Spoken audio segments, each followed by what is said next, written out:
El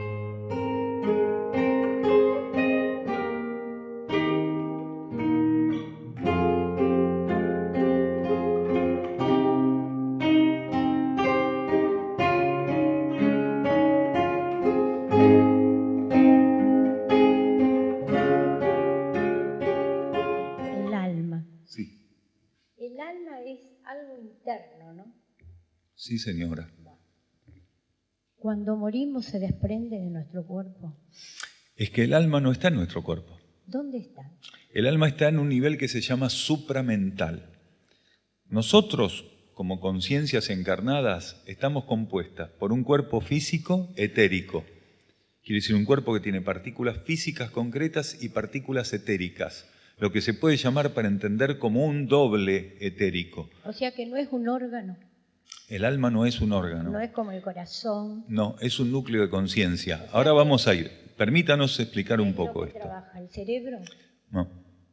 El cerebro es un campo de anclaje de la energía mental. El alma no ingresa a la materia. Aquí en la materia solamente hay un cuerpo etérico físico, un cuerpo emocional, lo que se llama el cuerpo astral que tantas personas conocen, ¿sí? Y el cuerpo mental.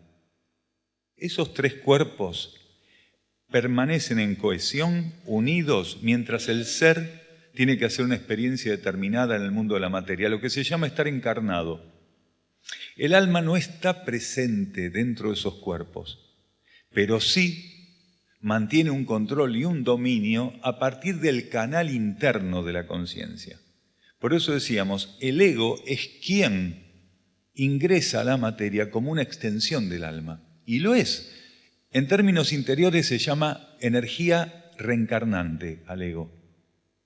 Energía reencarnante quiere decir, es la energía, la condición, el patrón vibratorio, la cualidad que utiliza el alma para poder entrar en contacto con la materia.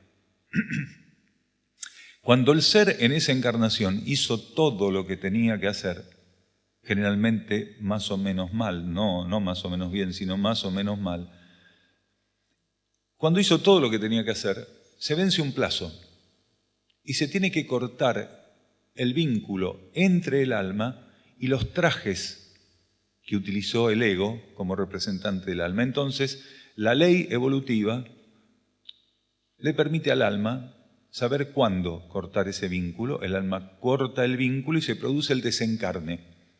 Primero desencarna el cuerpo etérico físico, quiere decir, es el primero en colapsar. El cuerpo astral o emocional perdura más tiempo, quiere decir, su ciclo es un poco más extenso, y según el nivel evolutivo del ser, esa extensión puede fluctuar. De modo general, la instrucción espiritual, incluso la del ciclo anterior fundamentalmente, dice que la permanencia en el plano astral por parte de la conciencia es bastante extensa, cosa que en la actualidad no pasa, pero en el ciclo anterior, que terminó en 1988, un ser podía estar cientos de años en el campo astral, después de que el cuerpo físico se había disuelto. ¿Sí? Entonces la conciencia psíquica tardaba más en disolverse. Hoy, por cuestiones inherentes a esta transición planetaria, ya no es así. Pero la conciencia psíquica tarda más en disolverse que el cuerpo físico. No tanto como antes, pero tarda más en disolverse. Después entonces, que el cuerpo físico retornó como átomos materiales al reservorio de átomos permanente del planeta, de átomos materiales del planeta, empieza a disolverse el cuerpo emocional después de un tiempo. Pasa un plazo en el campo astral y empieza a disolverse. Y después el cuerpo mental también. Toda esa esencia física, concreta, etérica, emocional y mental, toda esa sustancia y esas partículas materiales retornan al reservorio oculto del planeta de partículas mentales, emocionales y físico-concretas. El alma lo que capitaliza es la experiencia que hizo el ego en la materia. Cuando el ego sale de la materia, pasa por esos espacios que decimos o que llamábamos hoy interencarnatorios, porque el ego está aprendiendo y está permitiéndole al alma hacer experiencias en la materia cuando está encarnado, pero cuando se produce el desencarne, el ego es convocado al lado interno de la vida permanece dentro de lo que podríamos llamar el espectro del cuerpo anímico, permanece instalado en el marco energético que rodea al alma y pasa a vivir aprendizajes profundos en esos espacios interencarnatorios. Cuando el alma considera, o jerarquías que están encargadas y que interactúan también, consideran que tiene que emprender una nueva encarnación, el ego se vuelca nuevamente a la materia. El alma nos da la vida. El alma, sí.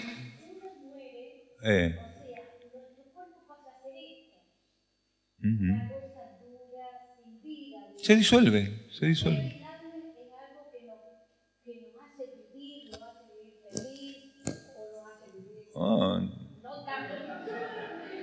Yo no haría esa apuesta, le digo. Claro, pero el miedo es del ego. El miedo es del ego. Bueno, ese es otro capítulo. Vamos a empezar a ver esto. El alma de cada uno de nosotros tiene una condición diferente que el espíritu de cada uno de nosotros.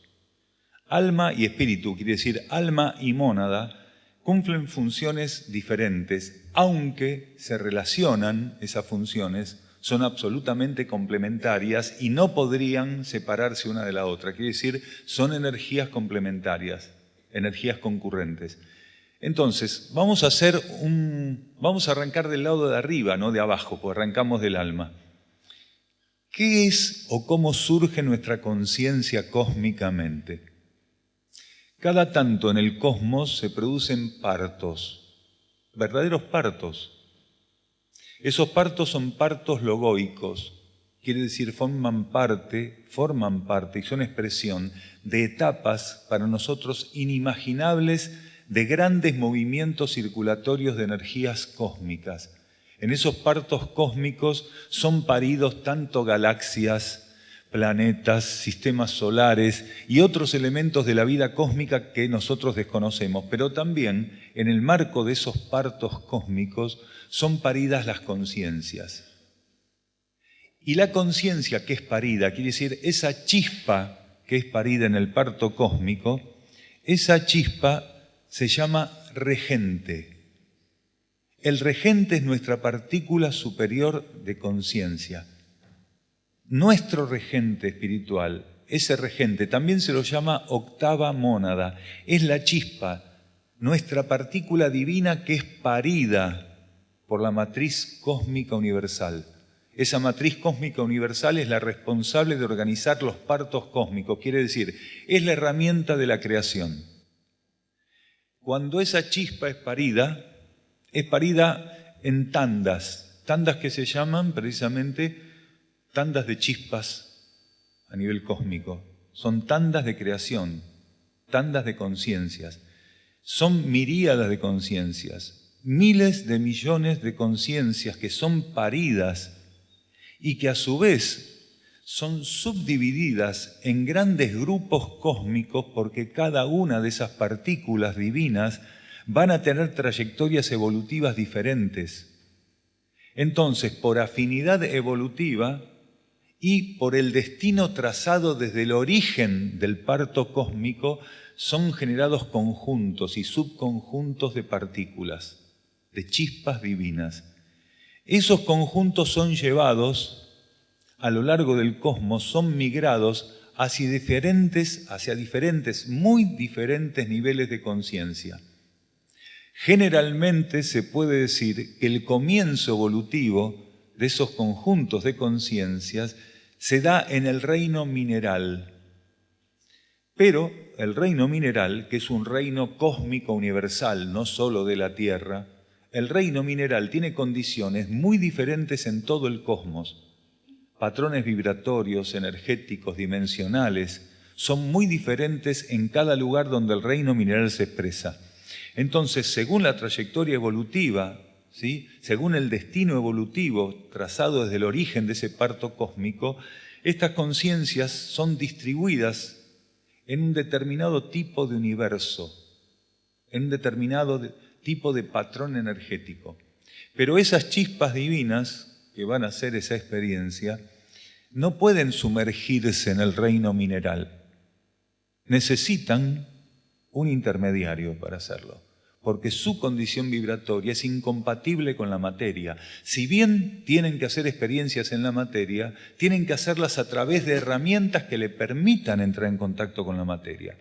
Entonces, esa conciencia divina, por la ley cósmica que la rige, puede subdividir su energía, proyectándola a un plano inmediato inferior, puede subdividir su energía en 7 extensiones, lo que podemos llamar 7 mónadas o 7 espíritus. Cada una de esas mónadas, radialmente hablando, ¿sí?, responde a energías diferentes, quiere decir, es de un rayo diferente. Esta conciencia, esta chispa divina, está regida por un rayo cósmico. El cosmos está regido por rayos, por energías, por multiplicidad de energías. Cada una de estas partículas responde a una característica energética. Mientras que esa partícula guarda una característica energética en particular que no va a mudar, las mónadas que proyecta van a experimentar con 7 rayos diferentes. Y llegado el caso, incluso algunas de ellas pueden mudar de cualidad energética según el proceso evolutivo que tengan que consumar. Entonces, está la partícula divina, se extiende energéticamente al plano inferior inmediato, donde el anclaje de esa energía permite la manifestación de 7 mónadas. Nacen 7 núcleos de conciencia monádicos. ¿En qué nivel? En el nivel monádico cósmico, que es el segundo subnivel de la vida físico-cósmica. Ese núcleo de conciencia divino, ¿quién hizo la pregunta? Si vos tomás las dimensiones como parte de estos campos, sería la 6ª dimensión, el monádico. Y si vos tomás las dimensiones desde otro punto de vista, la dimensión sería una cualidad que vas a encontrar con distinto voltaje en cada plano según el dial que vayas recorriendo. No sé si se entiende. Cada plano, ¿sí?, tiene una cantidad de subdivisiones dimensionales. Entonces se puede decir, generalizando, que la conciencia divina está en la 7ª dimensión y la mónada en la 6ª, si obviamos que cada uno de esos planos tiene subdivisiones dimensionales. Entonces la conciencia de un individuo, según en qué galaxia, en qué sistema solar o en qué planeta esté operando por necesidades evolutivas, puede estar en sintonía alineado a alguna subdimensión, aunque esté en el plano monádico, a una subdimensión diferente a otra mónada que está también en el plano monádico haciendo un determinado tipo de trabajo. Entonces, bueno, volvamos a la mónada. La mónada se establece como un núcleo de conciencia, pero ella tampoco puede ingresar a la materia, quiere decir, no puede ingresar al reino mineral, a interactuar con el reino mineral. Entonces la ley cósmica le ofrece un núcleo por debajo de la energía monádica, ¿sí?, más cercano a la materia, un núcleo, ¿sí?, de energía, un núcleo de conciencia muy poderoso que se llaman almas grupo. Alma grupo, me confundí con grupo interno. Esto se llama alma grupo. Entonces, estas almas grupo son entidades, son conciencias, son campos de energía que le permiten a la mónada establecer un vínculo con la materia mineral, porque esta alma grupo organiza la energía monádica que de otro modo no podría tocar la materia. Entonces, mientras están en los universos o en los reinos infrahumanos, tanto mineral, vegetal como animal, las mónadas utilizan estas almas grupos como intermediarios para interactuar en el reino mineral, vegetal o animal. A medida que la mónada va haciendo toda una experiencia de dominio de las leyes materiales en esa migración por el reino mineral para el vegetal, del vegetal para el animal, cuando llegó al animal y llega a un cierto grado de experiencia en la materia, porque los reinos en realidad son configurados cósmicamente para subdividir las experiencias evolutivas, no para otra cosa. La inteligencia cósmica crea los reinos para que la mónada encuentre, la conciencia interna, encuentre escalones para ir quemando.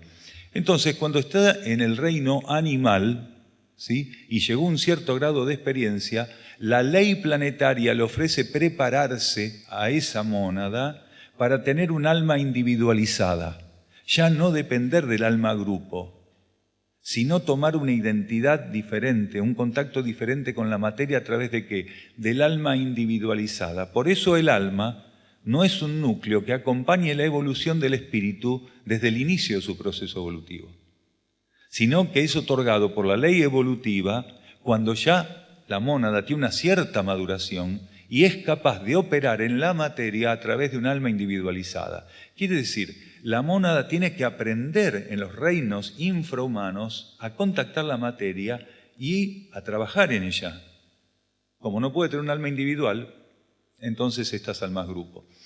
Ahora, cuando la mónada recibe estas almas individuales, no es como nosotros aquí. Nosotros ya tenemos una trayectoria evolutiva muy grande, aunque irregular y no aprovechada.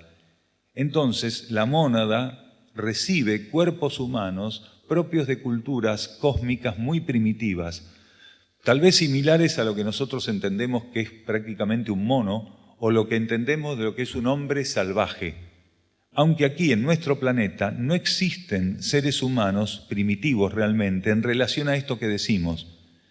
Los verdaderos seres humanos primitivos que reciben como oportunidad las mónadas para hacer experiencias humanas son absolutamente desconocidos para nosotros. Es más, nosotros, si pudiéramos estar en contacto con esos seres, diríamos que es una especie animal, pero en realidad ya tienen un alma individualizada.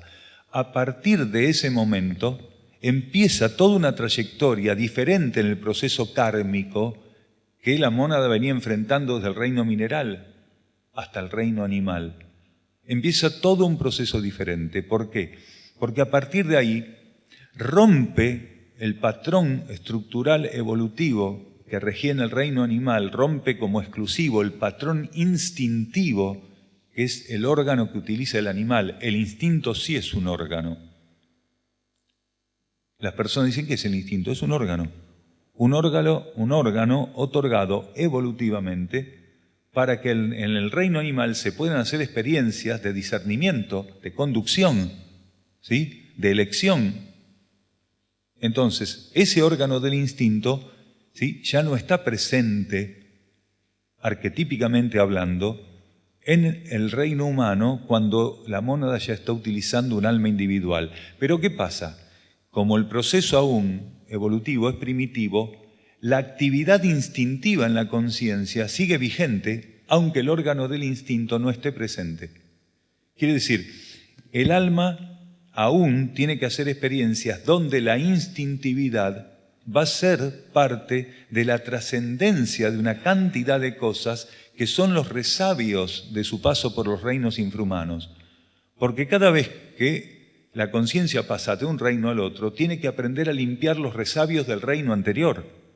Cuando nosotros salimos del paso de esos 3 reinos infrahumanos, nos queda una cantidad de resabios que básicamente se sintetizan en la conducta instintiva, quiere decir la conducta teñida de comportamientos animales. En algunos seres, esos comportamientos instintivos y animales están más fuertemente marcados, son remanentes más fuertes, y en otros ya están suficientemente superados, aunque siempre tenemos que estar atentos para que cualquier resabio de instintividad y animalidad no gobierne nuestra vida. Entonces, ahí surge el alma individual.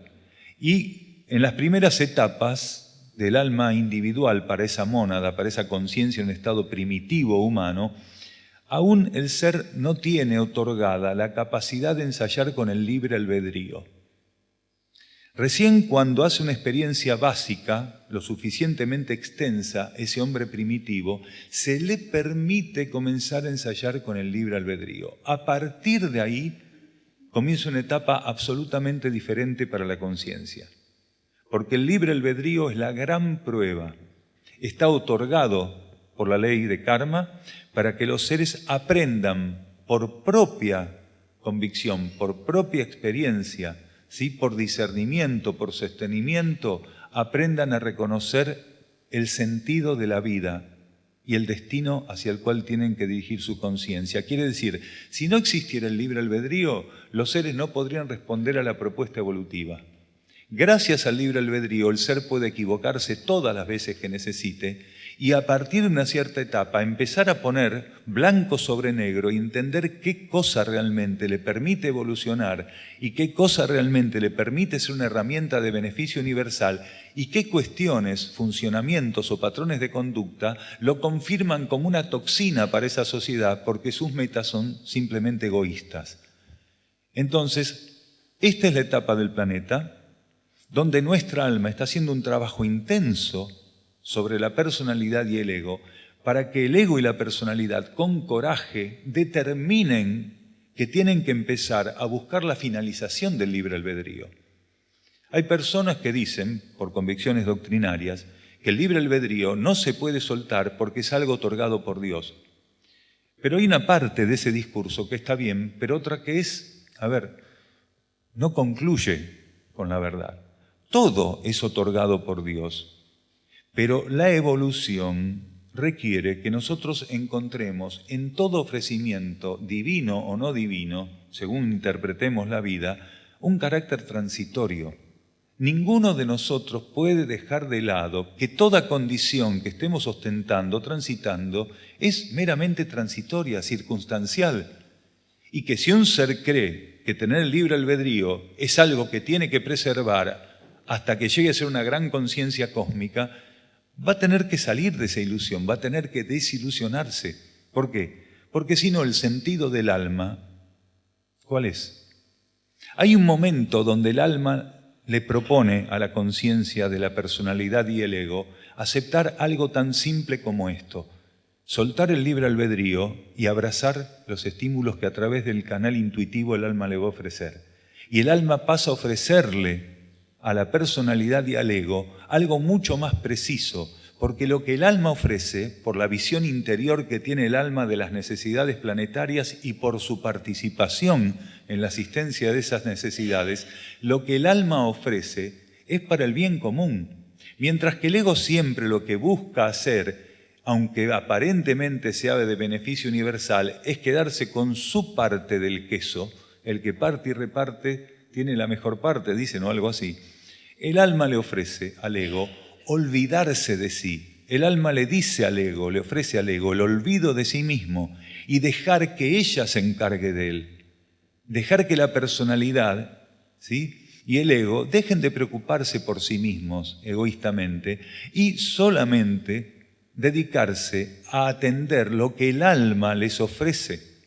Y el ofrecimiento del alma es lo más grande que el ego puede tocar, que el ego puede hacer, que el ego puede ejecutar.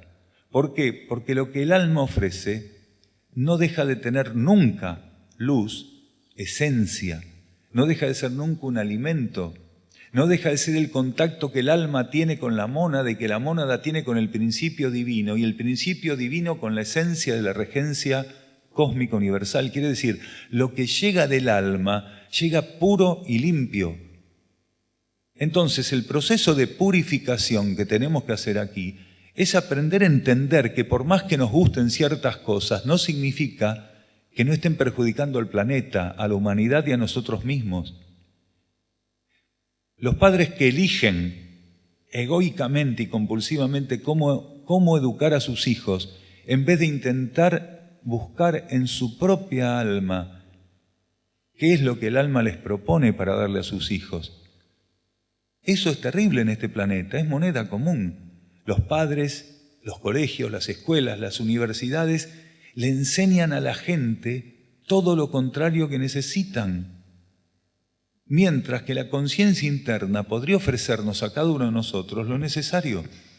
Entonces, aprender a oír la voz del alma y a generar un compromiso genuino, con coraje, de percibir lo que el alma nos está ofreciendo, no tener miedo de profundizarlo y no tener miedo que esa profundización haga que nosotros pasemos a encontrar en ese ofrecimiento la única meta a concretar.